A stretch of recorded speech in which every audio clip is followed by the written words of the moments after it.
Bonjour à toutes et à tous. Dans le premier tuto, nous avons vu comment publier une annonce attractive et inviter des candidats ou recevoir des candidatures de super locataires en vue de trouver le locataire de vos rêves. Nous allons désormais vous montrer comment faire quelques paramétrages initiaux pour pouvoir ensuite exploiter pleinement notre plateforme et faire votre gestion locative en quelques clics et de manière totalement sécurisée.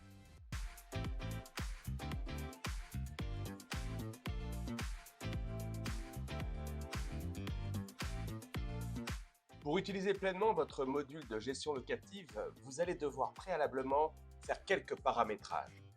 Rattacher les lots de gestion à un immeuble si vous êtes propriétaire de l'ensemble de l'immeuble. Rattacher ces immeubles ou vos lots, qu'on va appeler des lots isolés, à des propriétaires juridiques. Nous verrons dans un deuxième temps comment configurer les pièces de votre nouveau lot, paramétrer l'état des lieux et l'inventaire éventuel si vous louez en meublé. Une fois que ces derniers paramétrages auront été effectués, vous pourrez utiliser pleinement, sans jamais faire la moindre ressaisie, l'ensemble de nos outils. Vous pouvez créer deux types de propriétaires juridiques, les personnes physiques et les personnes morales. Dans certains cas, des personnes physiques sont regroupées pour former une indivision. Nous sommes ici dans le cas d'une personne physique à laquelle nous avons ajouté ou associé une deuxième personne physique. On est dans le cas donc d'une indivision. Si les associés font partie d'un même foyer fiscal, nous vous invitons à le déclarer, car ces informations seront utiles lors de votre déclaration de revenus annuel. Dans le cadre d'une personne morale, remplissez le formulaire et déclarez un ou plusieurs gérants. Là encore, vous pouvez ajouter et créer un RIB et associer les différents lots. Pensez à créer un immeuble lorsque vous êtes propriétaire de l'ensemble d'un bâtiment.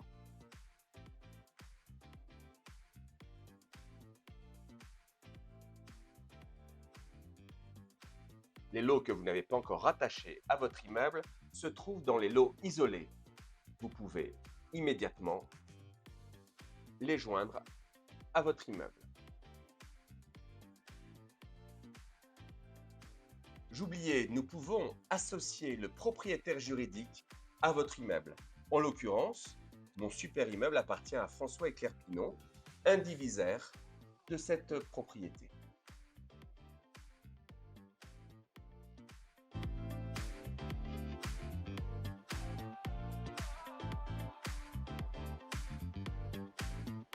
Avant de paramétrer votre état des lieux, veuillez d'abord configurer les pièces de votre logement. Vous avez le choix entre reprendre la configuration de pièces d'un logement que vous avez déjà paramétré ou de récupérer les pièces de l'annonce. Les pièces apparaissent telles qu'elles ont été créées dans votre annonce. Vous pouvez changer le nom tel que vous souhaitez qu'il apparaisse dans l'état des lieux, mais également modifier l'ordre des pièces pour que celui-ci corresponde à votre ordre de visite de l'appartement lors de l'état des lieux. Si votre annonce ne prend pas en compte l'ensemble des petites pièces ou des surfaces annexes comme des couloirs ou des paliers, nous vous invitons à les renseigner. Paramétrer un état des lieux est un jeu d'enfant. Sélectionnez votre lot et faites le paramétrage initial de votre logement en quelques clics. Vous avez le choix entre reprendre un modèle d'état des lieux d'un autre lot ou bien partir d'un modèle vierge. Vous allez dans ce cas devoir rajouter manuellement chacun des points de contrôle à chacune des pièces. Vous pouvez également utiliser notre outil de configuration de base. Nous avons préparamétré l'ensemble des points de contrôle les plus fréquemment utilisés. Et dans le cadre de l'utilisation de notre modèle standard, les différents points de contrôle auront déjà été attribués aux pièces en fonction de leur catégorie. Vous voyez, dans la cuisine, les plans de travail, les crédences, les lave-vaisselle, c'est plus rapide de supprimer ce dont vous n'avez pas besoin que de rajouter manuellement et individuellement les points de contrôle. Votre état des lieux est prêt en version standard, vous pouvez le réaliser. Vous l'avez remarqué ici, il y a une pièce qui n'est pas une pièce, information générale.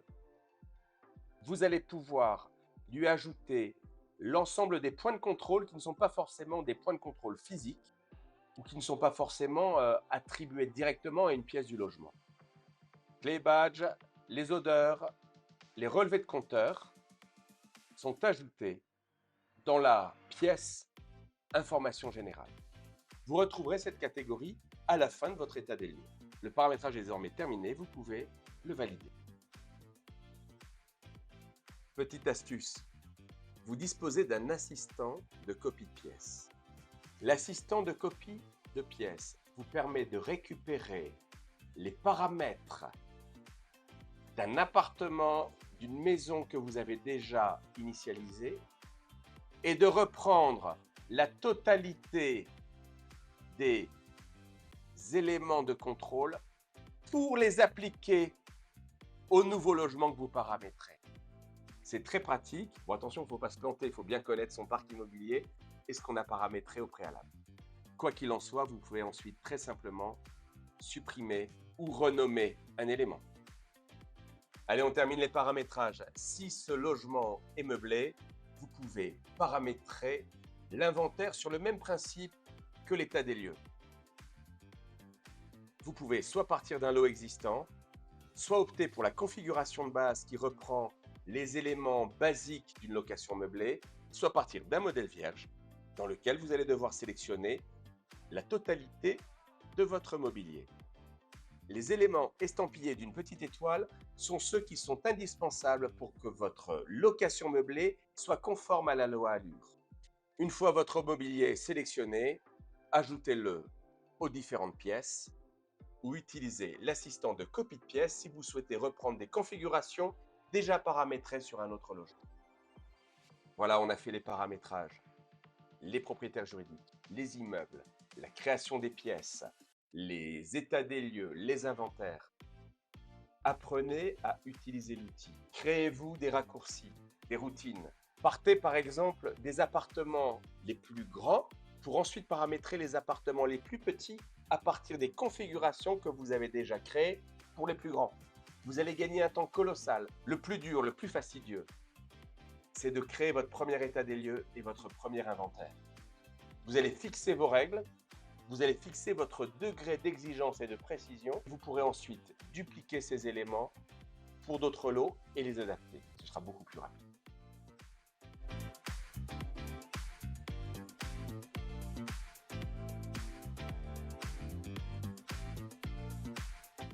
Dans le dashboard de la gestion locative, il reste deux petits pavés que vous pouvez également paramétrer.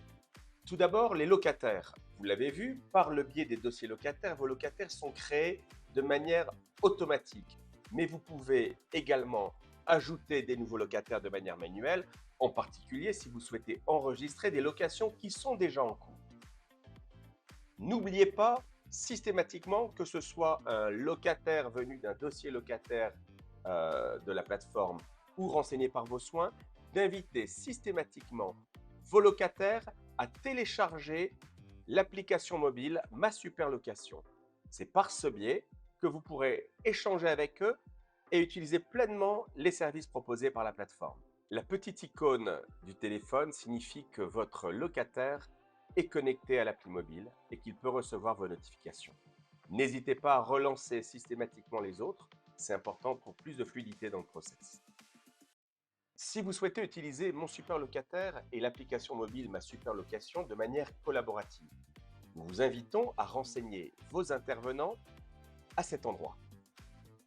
Vous allez pouvoir rajouter ici des personnes, des entreprises et leur attribuer un certain nombre de missions.